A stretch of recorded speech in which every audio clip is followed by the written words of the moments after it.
It's Philip from Pacific Coast Yacht Sales. We're on board our 340 Sea Ray Sundancer running a 4.5 kilowatt Westerbeek generator. We're doing a startup video, which we like to show to all our customers so that you know the generator runs. We disclose what we know about the boats as well. So here we go. The first thing when starting up the generators, we're going to turn the bilge blower on. I have been in the engine room compartment, as you've seen. I've checked oils, etc. And then I am going to turn off the shore power right there.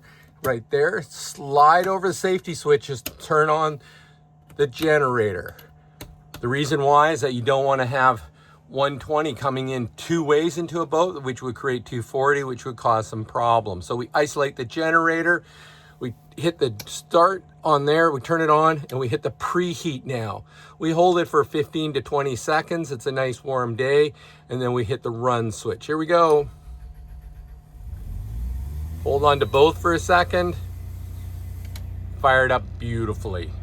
Doesn't get any better than that. Look at the power coming into the boat. It's coming in beautifully. We started it up loaded. The AC converter was on, the refrigerator's on, the outlets are on. Doesn't get any better than that. Let's take a quick look out the side of the boat for you. That's a 4.5 kilowatt generator. Fired up beautifully. You want to make sure you have water coming out the side of the boat, and you got great water flow through the generator, just what you want to see. What a beautiful day. Pacific Coast Yacht Sales. Back into the engine room compartment. That green canvas is a tonneau cover for the boat as well. Has that feature to it. Yep, realistically priced. What a great machine.